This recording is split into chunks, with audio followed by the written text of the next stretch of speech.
Assalamualaikum warahmatullahi wabarakatuh. Perkenalkan kami dari kelompok 9 akan paralel 2 akan mempresentasikan pemrograman assembly maksimum 3 bilangan. Nah, lalu ada kelompok 9 yang menggunakan saya, Taufik Sadri dengan NIM M0403241026 dan rekan saya. Saya Mikael Kerja Simangunsong dengan NIM M0403247061. Saya Delisi Febrian Yurni dengan NIM M0403241081. Saya Christopher Nabitupulu dengan NIM M0403241110. Nah, untuk yang bagian pertama dari saya dulu akan menjelaskan program yang telah kita buat. Nah, di sini kita membuat program untuk mencari satu bilangan terbesar dari tiga bilangan bulat integer, di mana dari sini kita bisa lihat bahwa program yang dijalankan sudah berhasil, di mana di konsol sudah mengeluarkan output dari bilangan terbesar antara 147, 382, dan 5259. Nah, lalu selanjutnya itu saya akan membreakdown penjelasan masing-masing dari programnya. Nah, yang pertama itu ada section the data, di mana ini merupakan tempat penyimpanan data dari bilangan yang akan kita bandingkan atau kita cari bilangan terbesarnya. Lalu ada variable input yang bernama A, B, C, yang bertipe yaitu DD atau double word data 32 bit di dalam assembly, atau juga kalau kita biasa sebut itu integer. Dan 147 itu nilai dari variabelnya. Ini merupakan contoh dan nanti bisa kita ganti-ganti untuk mencari untuk bilangan atau inputnya itu sendiri. Lalu ada bagian section text di mana move AX to A itu berarti kita memindahkan nilai dari variabel A yang tadi kita buat di data itu ke dalam register EAX. Begitu juga dengan EBX dan ECX. Lalu selanjutnya gitu masuk ke langkah untuk perbandingan untuk mencari tiga bilangan bulat terbesarnya, yaitu kita menggunakan perintah CMP atau compare antara IAX dan IBX. Nah, itu di mana kita membandingkan apakah IAX itu lebih besar atau sama dengan IBX. Nah, kalau dia lebih besar atau sama dengan IBX itu program akan lompat ke bagian A greater than equal or B dari B itu, atau label dari AG TEB ini bisa dilihat. Nah, kalau dia lebih besar berarti jalankan perintah ini, berarti kalau dia tidak lebih besar itu akan langsung masuk ke perintah mengisi nilai EAX yang sekarang itu dengan nilai EBX. Nah, pada program kita karena nilai dari EBX itu lebih besar daripada EAX, maka akan menjalankan perintah yang move EBX to EAX ini. Selanjutnya, nah tadi kalau case-nya itu AX nilai AX-nya lebih besar itu akan masuk ke bagian section ini, di mana kita akan selanjutnya membandingkan nilai dari AX dengan ECX. Nah, kalau nilai AX itu lebih besar dari atau sama dengan ECX, maka program langsung lompat ke bagian down, di mana kalau down itu berarti akan menampilkan nilai AX, integer satu itu interupsi untuk menampilkan nilai AX, dan program langsung dihentikan dengan perintah HLT. Nah, kalau semisal EAX itu tidak besar atau sama dengan ECX, itu akan menjalankan perintah mengisi nilai EAX yang sekarang, lalu menggantinya dengan nilai ECX. Nah, terakhir kalau dia tidak besar sama dengan, maka akan masuk ke perintah down, yaitu menampilkan nilai EAX yang terbesar.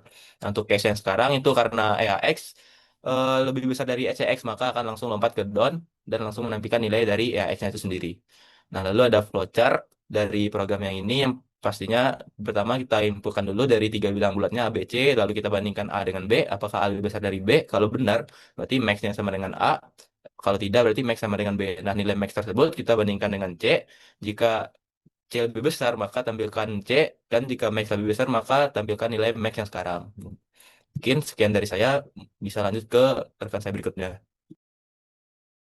Oke, baik. Terima kasih Taufik atas penjelasan sebelumnya. Selanjutnya, untuk teknis register saya yang saya Nabitupulu akan melanjutkan untuk menjelaskan teknik register.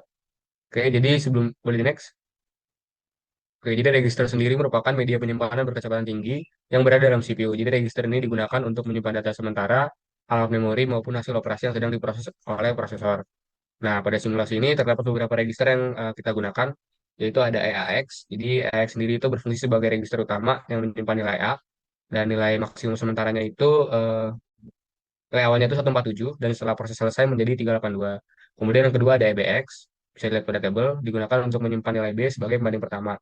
Nilainya tetap 382 dari awal hingga akhir proses. Kemudian yang ketiga itu ada ECX, ini digunakan untuk menyimpan nilai C sebagai pembanding kedua dengan nilai tetap 259. Kemudian ada EIP atau Instruction Pointer. yang berfungsi menunjuk instruksi yang sedang dieksekusi oleh prosesor. Nilainya berubah dari 0 menjadi 10, yang menunjukkan bahwa beberapa instruksi telah dijalankan.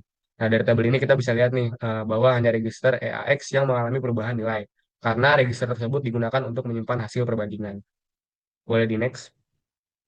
Oke, jadi di sini bisa kita lihat pada awal proses nilai yang tersimpan itu pertama EAX sama dengan 147, kemudian EBX itu 382 dan ECX 259. Jadi langkah pertama adalah kita membandingkan nilai pada EAX dengan nilai pada EBX. Nah, jadi pertanyaannya itu apakah 147 lebih besar atau sama dengan 382? Jawabannya itu tidak. Karena kondisi tersebut tidak terpenuhi, maka nilai EAX diganti dengan nilai EBX sehingga EAX berubah menjadi 382. Nah, selanjutnya dilakukan perbandingan kedua, yaitu apakah EAX yang sekarang bernilai 382 lebih besar atau sama dengan ECX yang bernilai 259. Jawabannya itu ya, karena kondisi terpenuhi, nilai EAX tetap 382 dan tidak mengalami perubahan lagi. Dengan demikian diperoleh nilai maksimum dari ketiga data tersebut yaitu 382.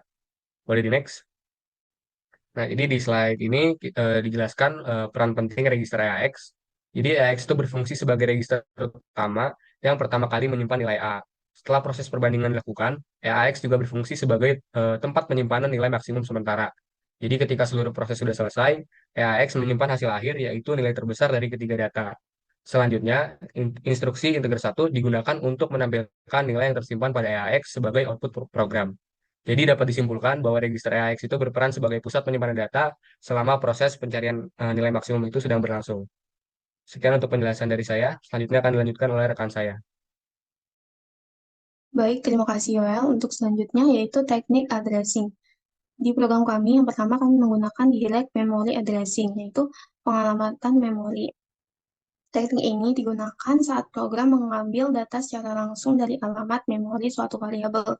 Contohnya pada kode yaitu move EAX alamat A. Karena alamat A itu sama dengan 147, maka EAX itu diganti menjadi 147.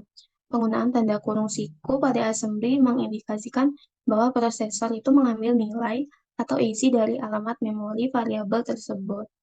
Kemudian dimasukkan ke registernya. Boleh next? Yang kedua, kami menggunakan register addressing atau pengalamatan register.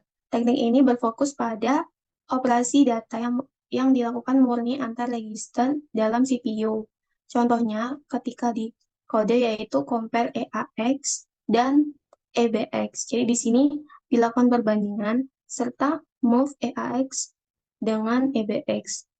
Pemindahan data. Operan berada langsung di register, jadi keuntungannya itu lebih cepat dan tidak perlu akses ke RAM. Selanjutnya akan dilanjutkan oleh rekan saya. Baik, ini ada teknis lainnya. Yang pertama yang kita gunakan adalah tipe data 32 bit atau double word untuk menyimpan bilangan bulat yang akan dibandingkan. Penggunaan tipe data ini mungkin kan program menangani nilai nilai yang lebih besar dibandingkan tipe data 16 bit. Oke, yang selanjutnya ada mekanisme registers effects. Jadi program ini tidak menggunakan struktur if else di tingkat tinggi. Logika program bekerja murni dengan mekanisme flag pada prosesor melalui register effects. Yang selanjutnya ada input hardcode. Ya, jadi input hardcode ini yaitu nilai variabel diketik langsung ke dalam memori. Hal ini dikarenakan simulator Davis tidak mendukung input secara interaktif dari pengguna. Yang selanjutnya ada instruksi akhir program. Jadi instruksi akhir program ini menggunakan instruksi in1 yaitu interrupt khusus pada simulator Davis untuk mencetak nilai dari register ke konsol. Kemudian kemudian instruksi HLT dipanggil untuk menghentikan eksekusi program. Bisa di next. Yang selanjutnya ada instruksi CMP atau compare. Jadi instruksi CMP ini bekerja dengan cara menggunakan dua nilai, misal A dan B, tanpa menyimpan hasil akhirnya. Operasi ini bertujuan murni untuk mengubah status flag pada prosesor. Yang selanjutnya ada instruksi JGE yaitu jump if greater or equal. Jadi instruksi ini instruksi percabangan atau lompatan yang membaca status flag. Program akan melompat ke variabel tujuan jika nilai pertama lebih besar atau sama dengan nilai kedua. Yang terakhir ada penggunaan label. Label AG TP berfungsi sebagai titik lompatan. Setelah perbandingan pertama, di titik ini nilai maksimum sementara dibandingkan lagi dengan bilangan ketiga atau C. Baik, mungkin itu saja yang bisa dipresentasikan dari kelompok kami. Jika ada salah kata, mohon maaf. Terima kasih.